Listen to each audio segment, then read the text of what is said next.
Hi everyone, here's the Bookchemist once again, and today I want to talk a little bit about endings. I am a complete sucker for book endings. I know there's lots of people who are obsessed with beginnings, I know a few.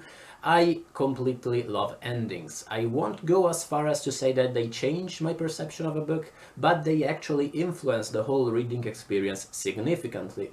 And there are novels out there, for instance, one example is On the Road by Kerouac, which is a novel I didn't really like, I have several issues with, but at the same time it has such a beautiful ending that I can't really dislike it completely because of that. Today though I want to talk about the opposite process. I want to talk about novels which are so good and so amazing, but that have such terrible endings that you're really like, oh my god, why did it have to end like this? It kinda spoiled a little bit the experience. The idea behind this video comes from a commenter called Alejandro Betancourt, I think, who is also the guy who suggested my video on how to review books. So Alejandro, thank you, and keep these ideas coming because they're really fun to film for me. Now, important note is in this video I'm not talking about endings as far as the plot is concerned. I'm not saying this book is stupid because this one character dies or that one does or doesn't. I'm talking about the way an ending is written, the way the ending is presented. And with ending, I'm talking about the last paragraph or the last 2 or 3, nothing more than that. There are no spoilers in this video, but I understand if you don't want the ending of a book discussed.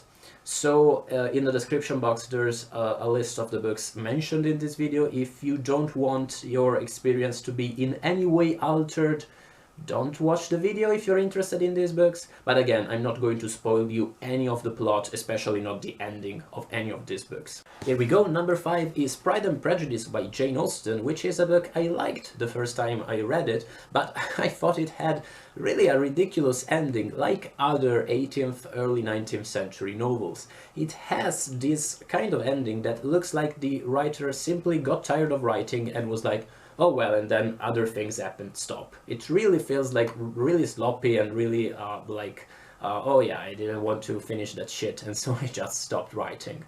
It's kind of a letdown, especially if, like me, you're not used to these kinds of narratives, and when I first read it I was like, what the fuck? Number 4, The Grapes of Wrath by John Steinbeck, which had the same kind of feeling really, and I'm not a Steinbeck scholar, so I am asking you guys, did this book end because Steinbeck just got, I don't know, no one would publish installments of the book anymore, something like that?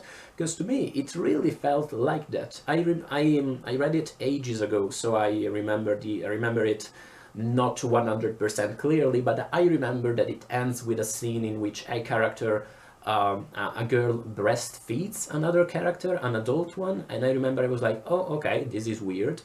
And it felt like a bit of an anticlimactic ending to such an epic and amazing novel.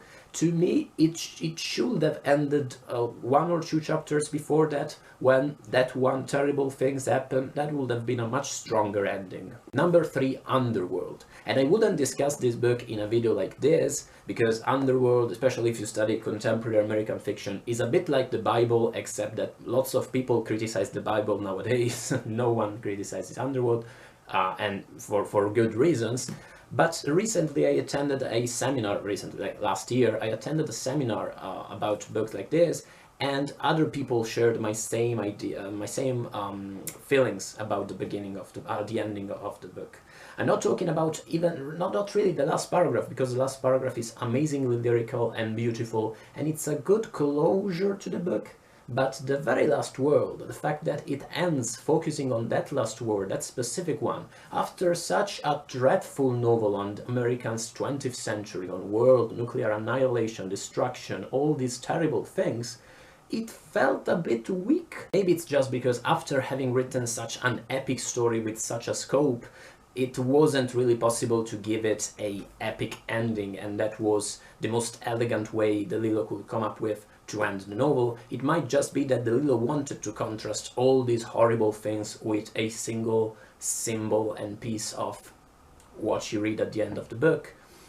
At the same time, it felt underwhelming the first time I read that ending. What do you think? Number 2, The Betrothed by Alessandro Manzoni, which you might not know if you're not Italian, but if you're Italian, I Promessi Sposi, everybody knows it, because until a few years ago it was a compulsory reading in high school, and generation after generation of Italians hate this book because it's endless, because people think it's boring. It's not. It's amazing. It's one of the best 19th century novels I've ever read. It's a masterpiece, it's addictive, and it has that thing that some novels, some 19th century novels have. Another one is Northanger Abbey by Jane Austen, several Walter Scott novels, in which the author talks to you a lot, so much that at one point the novel starts looking a bit postmodern in the way it breaks the fictional illusion.